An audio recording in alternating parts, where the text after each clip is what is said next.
लोगों ने यात्राएं शुरू की, उसने विश्वास किया कि मैं यीशु के पीछे चलूंगा, पर ध्यान से सुने, सोइए नहीं। उसने कहा कि मैं यीशु के पीछे चलूंगा, यीशु के पीछे चलूंगा। उसने विश्वास किया, चंगाई पाया, पर उसने वचन को नहीं समझा। वो थोड़े दिन के लिए थे, थोड़े दिन के लिए, और थोड़े दिनों के बाद उनके जीवन की परिस्थितियां खराब हो गई, क्योंकि उन्होंने जो चीज उनको समझना चाहिए उन्होंने वो नहीं समझा। आप जानते हैं कि यीशु पर जब आप विश्वास करते हैं तो विश्वास आता कैसे है? वचन से। विश्वास कैसे आता है? विश्वास वचन से आता है, और जो वचन है वो एक ज्ञान है, और जो ज्ञान है वो एक समझ है, और जो समझ है वो आपका समाधान है। आमीन के साथ हालेलुया। और वही समाधान बनेगा आपकी परिस्थितियों का, हर एक समस्याओं का इलाज बनेगा। आमीन के साथ हालेलुया। इसलिए ध्यान से सुनिए, हमें क्या करना पड़ेगा अपने जीवन में परमेश्वर के राज्य में।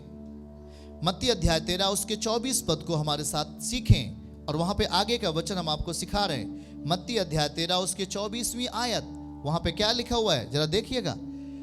उसने उन्हें एक और दृष्टांत दिया और कहा, स्वर्ग का राज्य उस मनुष्य के समान है जिसने अपने खेत में अच्छा बीज बो दिया। जिसने अपने खेत में क्या बो दिया? अच्छा बीज बो दिया। देखो ध्यान से, यही जरूरत है हम आपकी, बोलिए यही जरूरत है। स्वर्ग का राज्य कैसे है? उस मनुष्य के नाई जिसने अपने हृदय में अच्छा बीज लेके आया। इसलिए आपका जब आप मसीह को जानते हैं तो आपको विशेष केयर करना है, ध्यान देना है कि हम कहां बैठे और किसके साथ बैठे। इज वेरी इंपॉर्टेंट, बहुत महत्वपूर्ण है। आप किसके साथ बैठे हुए, किसके साथ बातें कर रहे हो अभी, क्योंकि देखो ध्यान से,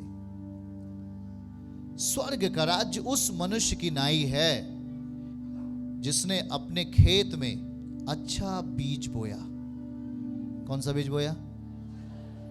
हाँ, जिसने अपने खेत में अच्छा बीज बोया, उसने अवसर दिया यीशु को 100%। कितना? 100%। अब जानते कि यीशु किसको बुला रहा है? मत्ती अध्याय 11 उसके 28 में क्या लिखा? हे सब परिश्रम करने वाले, बोझ से दबे हुए लोगों, मेरे पास आओ, मैं तुम्हें क्या दूंगा? विश्राम। वो हमें विश्राम देता है, वो हमें छुटकारा देता है, वो हमारे जीवनों को सही करने के लिए आया। इसलिए देखो, जो वो दे रहा है वो एक शक्ति है, वो एक सामर्थ्य है। हम इसीलिए चर्च में आते, इसीलिए उसके साथ बैठते, उसके साथ सीखते वचनों को। और अगर एक भी वचन आपके समझ में आ गया तो हजारों शैतान आपके सामने गिर जाएंगे, आप उस पर जय पाओगे यीशु के नाम में। दुष्ट आत्माएं, बीमारियां आपको छोड़कर जाना ही है यीशु के नाम में।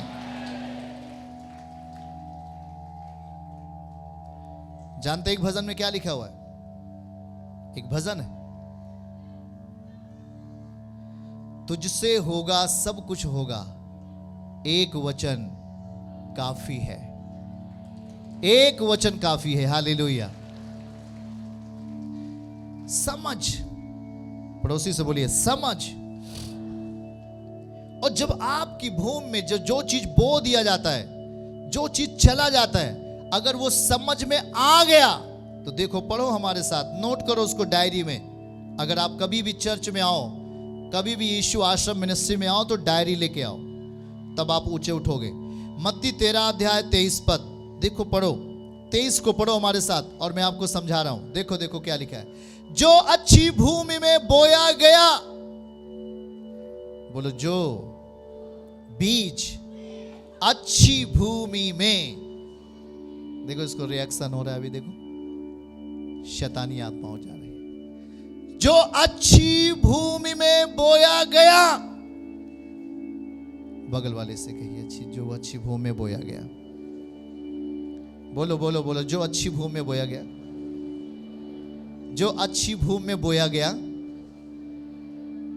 देखो देखो देखो देखो क्या लिखा है, आप लोग अभी नहीं। देखो देखो, जो अच्छी भूमि में बोया गया यह वह है, उसने वचन को सुना और समझ लिया। देखो देखो ध्यान से बोलो, फिर हमारे साथ बोलो। जो अच्छी भूमि में बोया गया, उसने वचन को सुना और समझ लिया। वो परिस्थितियां अच्छी भूमि कहलाती हैं। तब क्या होगा, ध्यान से सुनो। जो वचन आपके भीतर, आपके हृदय में बोया जा रहा है, अगर आप उसे सुन रहे हैं सही से और उसे समझ पा रहे हैं, तब देखो आपके लिए 100 गुना, 60 गुना और 30 गुना फल आपका है यीशु मसीह के नाम से। हाथ उठा के बोलो, कोई रोक नहीं पाएगा। 100 गुना, 60 गुना, 30 गुना। इसका मतलब यीशु समझा रहे थे कि जितना आप वचन को समझोगे उतनी बड़ी आशीष आपकी होगी यीशु मसीह के नाम से। समझ रहे हैं आप? अच्छी भूमि में जो बोया गया, अच्छी भूमि वो है आपका मन। बोलो मेरा मन।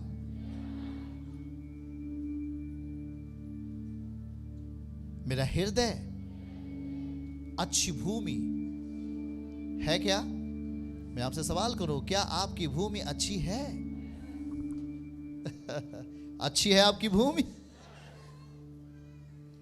अगर आपकी भूमि अच्छी है तो आप हर चीजों को समझ सकते हो। जो अच्छी भूमि है, जो अच्छी भूमि में बोया गया,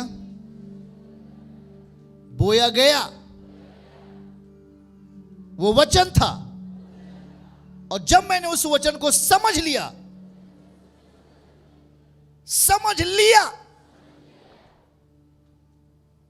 तो प्रतिफल के रूप में बदल गया यीशु के नाम में। आमीन। समझना, अगर आपका 30% आप समझ पा रहे हो, 100 में 30% अगर आप समझ पा रहे हो तो 30% आशीष आपकी। अगर आप 60% समझ पा रहे हो तो 60% आपकी। अगर आप 100% समझ पा रहे हो तो 100% आपकी आशीष यीशु के नाम में। हालेलुया। चर्च की सभी प्रार्थनाओं को और परमेश्वर के दास के द्वारा टीचिंग सुनने के लिए और अपडेट्स को जानने के लिए हमारे इस चैनल को सब्सक्राइब करें और साथ में बेल आइकन को दबाएं, ताकि जब भी लाइव प्रार्थना हो तो सबसे पहले आप देख सकें।